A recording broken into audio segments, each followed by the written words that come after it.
Prairie Bend, written and produced by Alicia Reed. Episode 6. Before Danielle met with Thomas Whitaker, she and Carlett decided that perhaps Mr. Price could remember a few more pertinent details. They decided to pay him another visit. It was about 4 p.m. when they got to the building where he resided. Magnolia Ridge assisted living smelled faintly of lemon polish and over-steeped coffee. Danielle walked beside Carla down the softly carpeted hallway, the late afternoon light filtering through tall windows. Neither woman spoke. They did not need to. Some meetings felt ordinary. This one did not. At the end of the hall, near a wide window overlooking a quiet courtyard, sat Mr. Walter Price, former county clerk, keeper of records, witness of decades. He was seated upright in his wheelchair, still very nicely dressed, in a cardigan buttoned neatly, slacks pressed. His eyes, clear, alert, followed them as they approached. "Hello, Mr. Price. Do you remember me?" Danielle said gently. His gaze sharpened. "You are Lorraine Porter's granddaughter," he replied, voice steady. He nodded once. "You have her posture." Carla exchanged a small glance with Danielle, but remained quiet. Danielle stepped closer. "Carla Summons came with me the last time we visited with you. We were trying to understand some land transfers from years ago," she said.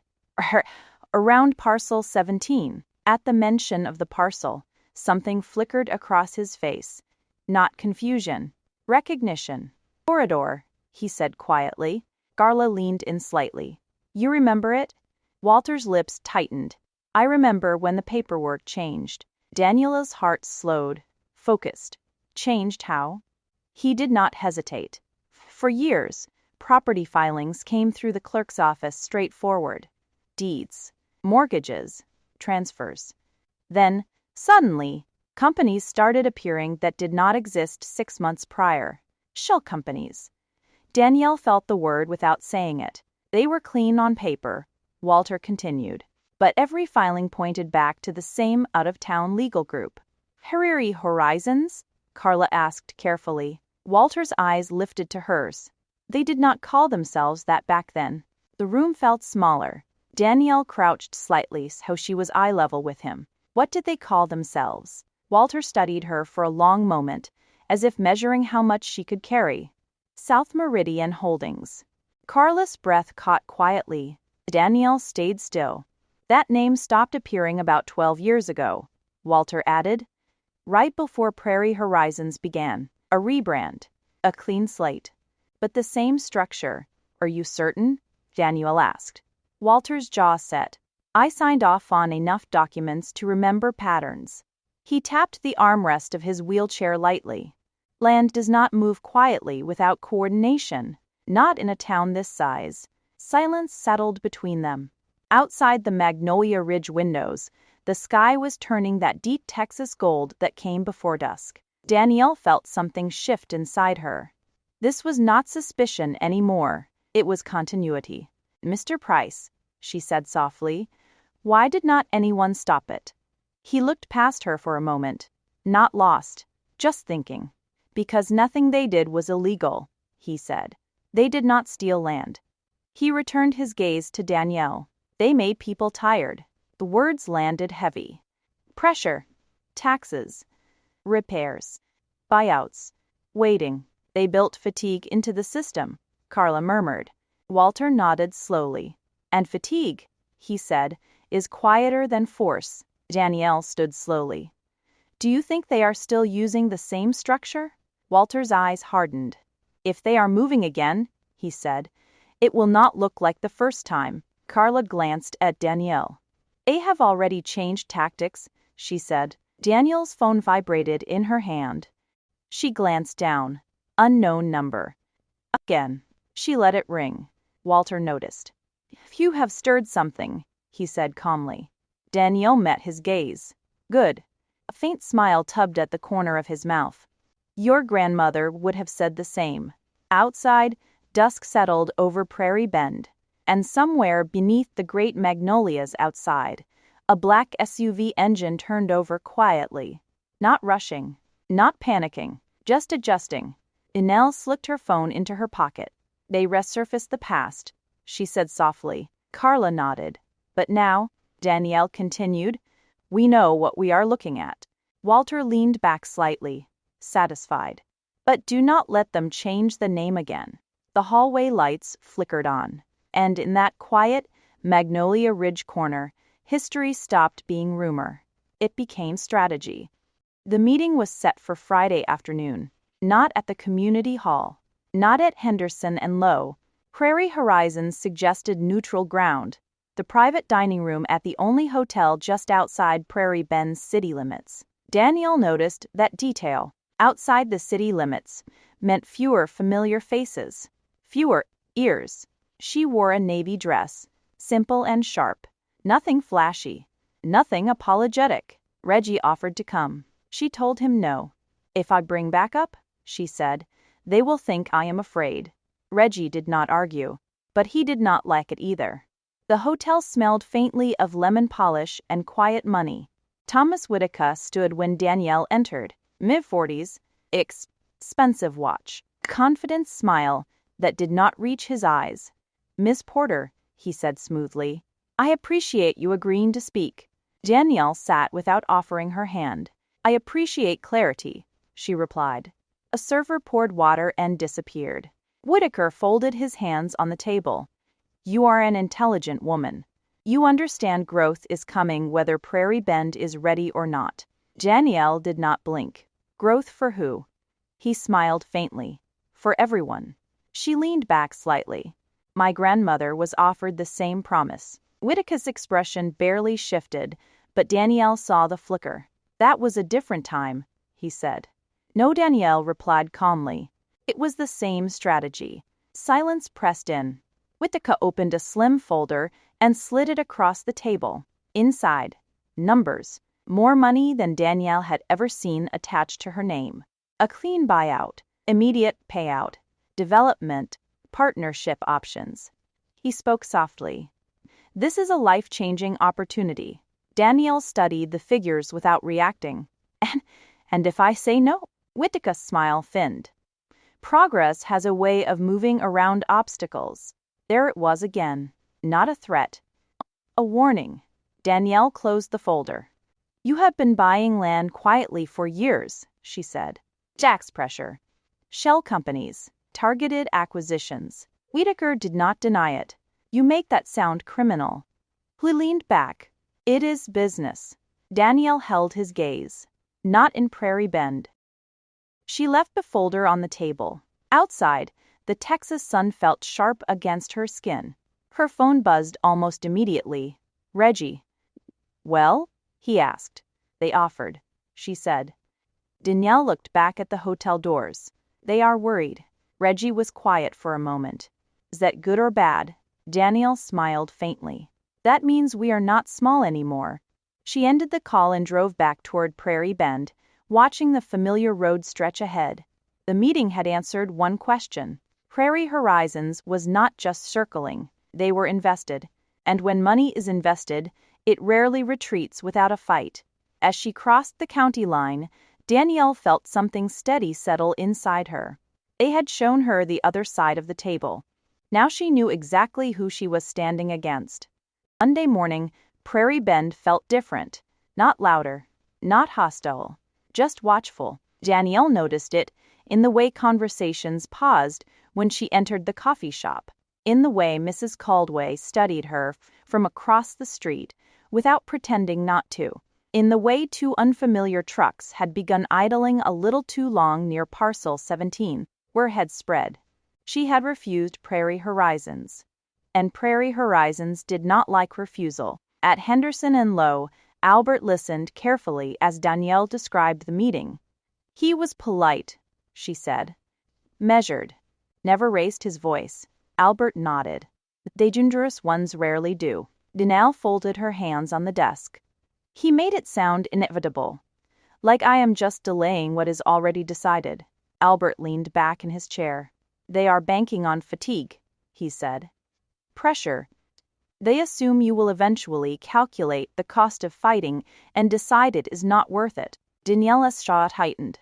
And what is the cost? Albert did not sugarcoat it. legal battles, audits, scrutiny. They may start challenging zoning compliance, tax assessments, environmental reviews, anything to make ownership uncomfortable. Danielle let that settle. They are going to make it expensive to stay. Albert nodded slowly. Yes. Drove out to parcel 17 alone. The land looked unchanged. Tall grass bending in the breeze, fence posts steady against the horizon. But she could feel the shift. This was not a quiet inheritance anymore. It was contested ground. Her phone buzzed. A message from Carla. County Planning Board meeting moved up. Agenda includes infrastructure zoning revisions. Danielle read it twice. Moved up. Infrastructure. Zoning, she called immediately. What does that mean? Danielle asked. Carla's voice was tight. It means they are trying to fast-track the expansion before opposition organizes. Danielle looked out over the land, mind moving quickly. And if zoning changes, access roads, easements, eminent domain possibilities. The word landed like a stone. Eminent domain. The government could take land for public use, and Prairie Horizons would be ready to profit. They are not just circling, Danielle said quietly. They are building the runway. That evening, Reggie met her at the edge of the property. You look like you are planning something, he said. She handed him her phone, showing him the planning board notice. They are moving fast. Reggie read it, frowning. You thinking of speaking at the meeting? Danielle nodded. They invited me to the table. I am bringing the town with me. Reggie studied her. No, this will not be friendly. Danielle met his eyes. It does not have to be friendly. It has to be public. Wind moved through the tall grass between them. For a moment, the land felt less like property and more like witness. Later that night, Danielle sat at her desk drafting remarks for the planning board meeting. Not emotional, not dramatic, factual, strategic. If Prairie Horizons wanted to make it about development, she would make it about transparency. If they wanted inevitability, she would introduce scrutiny. Her phone buzzed again. Unknown number. We let it go to voicemail this time. Seconds later, a text appeared. You are making this harder than it needs to be. Danielle stared at the message. Then, calmly, she deleted it. Across town, in a quiet office lit only by a desk lamp, Thomas Whitaker watched a map of Prairie Bend projected on the wall. Parcel 17 glowed in the center. She is not folding, someone said from the shadows. Whitaker did not look away from the map. West forwards, he replied evenly. Eventually, back at her desk, Danielle set down her pen. Outside, Prairie Bend slept, but the lines had been drawn, and neither side was stepping back. The planning board meeting was scheduled for Tuesday at 6. By 4 o'clock, Prairie Bend already felt restless. Danielle stood in her bedroom, staring at the printed agenda Carla had emailed her. The words were clean and bureaucratic. Infrastructures, zoning adjustment review, transportation corridor expansion. No mention of Prairie Horizons. No mention of Parcel 17. But she knew better. Aunt Denise knocked gently on the doorframe. You ready? She asked. Danielle picked up her folder. I do not know if ready is the word. Denise smiled softly. Courage works too. The county planning building sat just outside town. Modern and neutral. Nothing like the red brick familiarity of Prairie Bend's Main Street. Inside, rows of folding chairs faced a raised panel of officials. Danielle was not surprised to see Thomas Whitaker, already seated near the front. He turned slightly when she entered. Polite nod. Professional smile. Game face. Behind Danielle, she heard familiar footsteps. Reggie, Carla, and more. When she glanced back, she saw at least 15 Prairie Bend residents filing in quietly, taking seats together. Not loud, not dramatic, just present. Whitaker's smile thinned almost imperceptibly. The meeting opened with routine approvals, budget notes, road maintenance updates. Then the chairperson cleared her throat. Next item. Infrastructure zoning adjustments related to proposed corridor expansion. Whitaker stood smoothly. He spoke about growth, opportunity, increased commerce, modernization. He spoke about jobs. He did not speak about displacement. When the floor opened for public comment, Danielle stood. Her heart beat steady, not fast, not slow, just steady. She approached the microphone. "My name is Danielle Porter," she began. "I represent property owners in Prairie Bend affected by this proposed corridor." She did not accuse. She did not dramatize. She simply outlined the timeline. Quiet land acquisitions, shell companies, sudden tax reassessments. She requested a full disclosure of all entities involved in property purchases near the proposed corridor. She requested a delay in zoning changes until community impact studies were made public. The room shifted.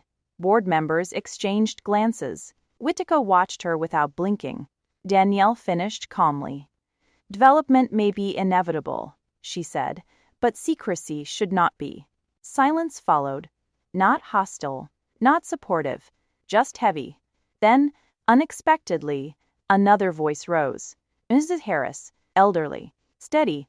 "I have lived on my land 48 years, she said. "Nobody told me it was being surrounded." More voices followed, one by one, not shouting, just telling the truth. Utica leaned back in his seat. For the first time, he was not controlling the room. Outside, as dusk settled over the parking lot, Danielle exhaled slowly. Reggie stepped beside her. "You changed the temperature in there," he said quietly. Danielle shook her head. "No," she replied. Carla joined them. "The board requested documentation from Prairie Horizons," she said. "They were not expecting that." Danielle glanced toward the building. Through the glass doors, she saw Whitaker speaking intensely into his phone. "They will pivot," Carla added. "They always do." Danielle nodded. "Then we stay ahead." As they walked toward their cars, Danielle's phone buzzed. Not unknown this time. "Albert Lowe. They have requested temporary review hold," he said, when she answered. Danielle stopped walking. 30 days. Yes, it is not a victory. But it is not approval either. 30 days. Time. Whitaker stepped out of the building just then. He paused when he saw Danielle watching him. Their eyes met across the parking lot. No smiles this time. No polite nod. Just recognition. The battle had moved from private offers to public record. And once something enters the record, it does not disappear easily. Danielle slid into her car, heart steady again. 30 days was not safety, but it was space, and space, in a fight like this, was power. 30 days. The words echoed in Danielle's mind as she drove back into Prairie Bend that night. Not a victory, not a loss, a pause. And pauses, she was learning, were where real strategy lived. The next morning, Parcel 17 looked almost peaceful again. Sunlight stretched wide across the field, wind combing through tall grass as if nothing had shifted. But something had. Public record meant scrutiny. Scrutiny meant delay. Delay meant Prairie Horizons had to move carefully. Danielle stood near the fence line when Reggie's truck rolled up beside her. "Hounds talking," he said as he stepped out. "Planning board requesting documentation got folks stirred up." Danielle nodded. "Good stirred up?" "Cautious stirred up." Smiled faintly. "I will take it." Reggie leaned against the truck. "You really think they will sit quiet for 30 days? Danielle looked across the land. "No," she said. "I think they will look for another way." By midday, that other way began to show itself. Carla called first. "They have submitted a private easement request," she said. "Separate from the corridor expansion." Danielle stopped walking. "For what?" "Utility access." "Claims it is unrelated." Danielle exhaled slowly. "Nothing they are doing is unrelated." If approved, the easement would give Prairie Horizons legal entry across land near Parcel 17. Not ownership, but access. Access was leverage. "They are testing the edges," Danielle said. "And hoping we are too tired to notice," Carla replied. That afternoon, Albert Lowe confirmed the filing. "It is subtle," he admitted. They are separating issues, keeping everything technically legal. Danielle sat forward in her chair. So we challenge it. Alpert nodded cautiously. We can. But understand, every challenge increases tension. Danielle met his gaze. It is already tense. Later that evening, Danielle found Aunt Denise sitting quietly on the porch, rocking gently as dusk settled. You look like your mind is running fast, Denise said. Danielle explained the easement request. Denise listened without interruption. After a long moment, she said, They do not need the whole house if they can get a key. Danielle looked at her. Access, Denise continued. You give folks a path across your land, they will find a reason to widen it. Danielle absorbed that. They are not rushing anymore, she said. They are slicing thin. Denise nodded. And that is how you wear people down. That night, Danielle could not sleep. She stepped outside and walked to the edge of the property, the moon casting long silver shadows across parcel 17. In the distance, headlights blinked briefly along the county road. Watching. Maybe coincidence. Maybe not. Her phone buzzed in her pocket. This time, it was not a warning. It was a notification. A news alert from a regional outlet.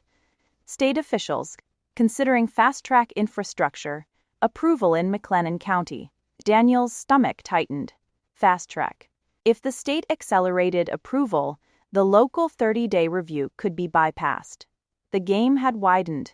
She looked across the field, wind brushing against her face. 30 days was not breathing room. It was a countdown. Behind her, footsteps approached. Reggie. Flacker figured you would be out here, he said quietly. She handed him the phone. He read the headline and let out a low breath. They are escalating, Danielle nodded.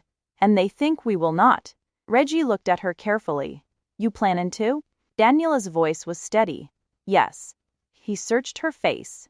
Big? She did not hesitate. Bigger than Prairie Bend. Wind moved across the land between them. For the first time, this did not feel like a small-town land dispute. It felt like something tied to corridors, contracts, and interests far beyond county lines. Danielle slipped her phone back into her pocket. If they want to make this state level, she said quietly, then we stop thinking local. In the distance, a truck engine started and disappeared into the night. The countdown had begun, and neither side was planning to blink. Next morning, Prairie Bend woke up unaware that it had just become part of something larger. Danielle stood at her kitchen counter, coffee untouched again, the news alert still open on her phone. State officials considering fast-track infrastructure approval in McLennan County. Fast-track meant fewer hearings, fewer objections, fewer chances for Prairie Bend to slow anything down. It meant the fight had shifted upward, and upward was harder. Aunt Denise watched her quietly. You thinking about that headline? Denise asked. Danielle nodded. They are trying to outrun us. Denise folded her hands on the table. Then do not chase, she said calmly. Get ahead. By noon, Danielle was back at Henderson and Lowe. Albert listened carefully as she laid out the situation. If the state fast-tracks approval, she said, local objections will not matter. Albert nodded. That is possible. So we widen it, Danielle replied. Albert leaned back slightly. Widen it? How? Daniela's voice was steady now. Who request a formal impact review at the state level. Environmental, historical, economic.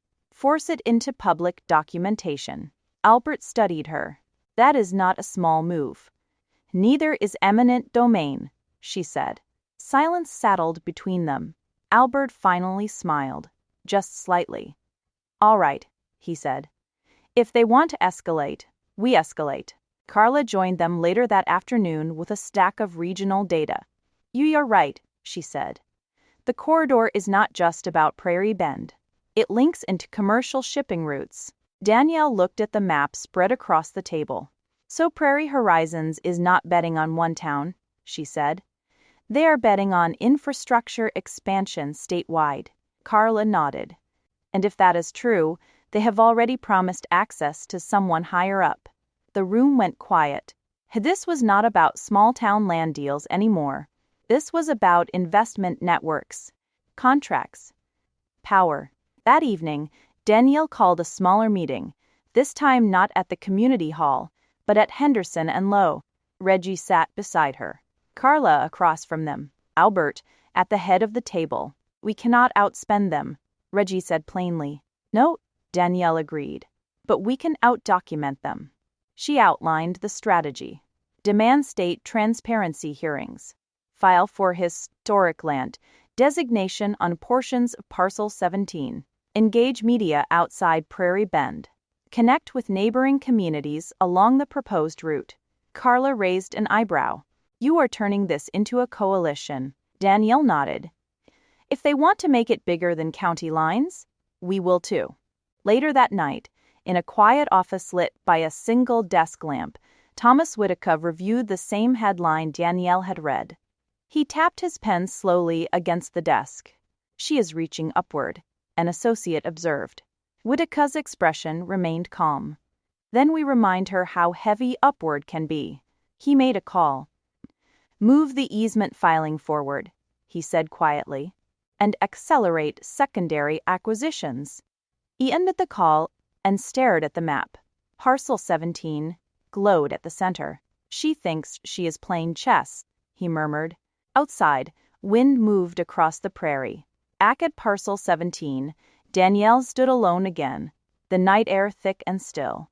This land had once been a quiet inheritance. Now it felt like a crossroads. Her phone buzzed. Not a threat this time. A message from a neighboring county organizer Carla had contacted. We'll have been dealing with Prairie Horizons too. Let us talk. Danielle read it twice. Then she smiled. Small, but certain. They had widened the board, and once more players entered the game, no one could move quietly. She looked across the dark field and felt something settle deep inside her.